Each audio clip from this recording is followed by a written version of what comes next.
Driving লাইসেন্সের আবেদন করার জন্য সর্বপ্রথম আপনি গুগল ক্রোম ব্রাউজার ওপেন করে নেবেন। এরপর অ্যাড্রেস বারে টাইপ করবেন BRTA লিখে লগইন লিখবেন। সর্বপ্রথম যে ওয়েবসাইটটা আসবে bsp.brtr.gov.bd, এটার ভিতর প্রবেশ করবেন।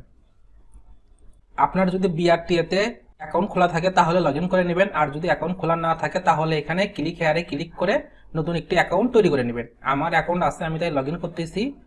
আপনি ফোন নাম্বার অথবা ইমেল অ্যাড্রেস দিয়ে লগইন করতে পারেন। আমি জিমেল অ্যাড্রেস দিয়ে লগইন করতেছি। এবার আমার সিমে একটি ওটিপি কোড আসবে, এই কোডটা দিতে হবে।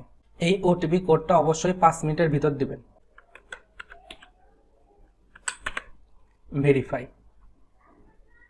এরপর ড্রাইভিং লাইসেন্সের আবেদন করার জন্য দেখেন এখানে লেখা আছে ড্রাইভিং লাইসেন্সের জন্য আবেদন, এখানে ক্লিক করবেন। এরপর আপনাকে নতুন একটি ফর্ম দিবে, আমি আগে থেকে পূরণ করে রাখছি, এই জন্য একটি সিরিয়াল নাম্বার হিসাবে রো আছে। আমি পূর্ণ সংযোজনে ক্লিক করতেছি। এখানে দেখেন 1 থেকে 5টা স্টেপ আছে, এই 5টা স্টেপ পূরণ করতে পারলে আপনি সম্পূর্ণ কাজটা কমপ্লিট করতে পারবেন। ফার্স্ট স্টেপ, জাতীয় পরিচয়পত্র এর তথ্য, এটা আপনার NID কার্ড অনুসারে দিয়ে নেবেন। আমি দিয়ে নিছি অলরেডি। এবার নেক্সট, সমস্ত ইনফরমেশন দিয়ে নেবেন। এটা অবশ্যই ইম্পর্টেন্ট। মোটরযানের শ্রেণী, মোটর সাইকেল আর লাইট, আমি 2টা রাখতেছি। আপনারা যদি বাইক চান শুধু মোটর সাইকেলে রাখবেন, কার চাইলে লাইটে দিবেন। আর এটা অবশ্যই লাইসেন্সের ধরন নন প্রফেশনাল রাখবেন। এবার নেক্সট, ওকে, আমি সমস্ত ইনফরমেশন পূরণ করে নিচ্ছি। নেক্সট, ওকে, নেক্সট। আর পরীক্ষার স্থান দেখেন কোথায়, বগুড়া BRTA। এটা অটোমেটিক আপনার অ্যাড্রেস হিসেবে, পার্মানেন্ট অ্যাড্রেস হিসেবে নিয়ে নেবে, সার্কেল বগুড়া, এটা চেঞ্জ করতে পারবেন না। নেক্সট, ওকে। এইখানে দেখেন 3টা আপনাকে ডকুমেন্ট সংযুক্ত করতে হবে, মেডিকেল সার্টিফিকেট, শিক্ষাগত যোগ্যতা আর জাতীয় পরিচয়পত্র। আমি আপলোড দিয়ে রাখছি, এই জন্য দেখেন দেখুন বাটনটা শো করতেছে। এটার ভিতরে আমার মেডিকেল সার্টিফিকেট আছে, শিক্ষাগত যোগ্যতা আছে, জাতীয় পরিচয়পত্র আছে। এবার কার্ডটা আমি কিভাবে নিব, বাই পোস্টে। এবার অ্যাড্রেসগুলো ফিল আপ করি। আমি পার্মানেন্ট দেওয়া মাত্রই আমার অ্যাড্রেস নিয়ে নিল, আর কোনো কিছু লিখতে হবে না। এবার সাবমিট।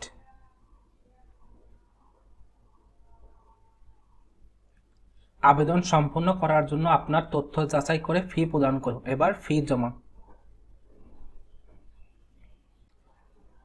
এখানে কি পারপাসে কত টাকা কাটবে লেখা আছে, এবার ফি জমা দিন।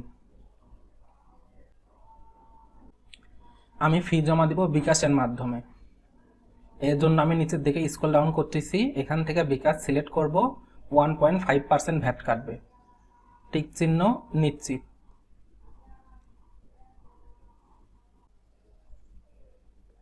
ফোন নাম্বারের ডান পাশে আমি টিক চিহ্ন দিলাম, এটা অবশ্যই টিক চিহ্ন দিয়ে নেবেন।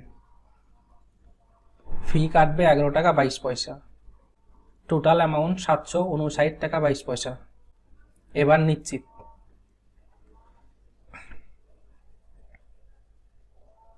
এবার আমি বিকাশ নাম্বারটা টাইপ করতেছি, এবার কনফার্ম। এবার আমার সিমে একটি 6 ডিজিট কোড আসবে, এই কোডটা দিতে হবে।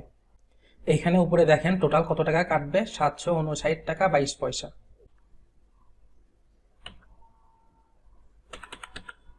কোড দেওয়ার পর কনফার্ম। এবার বিকাশ পিন নাম্বারটা টাইপ করতে হবে, কনফার্ম। এবার দেখেন লেখা আছে প্রিন্ট লার্নার, এখানে ক্লিক করব। ক্লিক হেয়ারে দেখেন হেয়ার লেখা আছে, ক্লিক করব।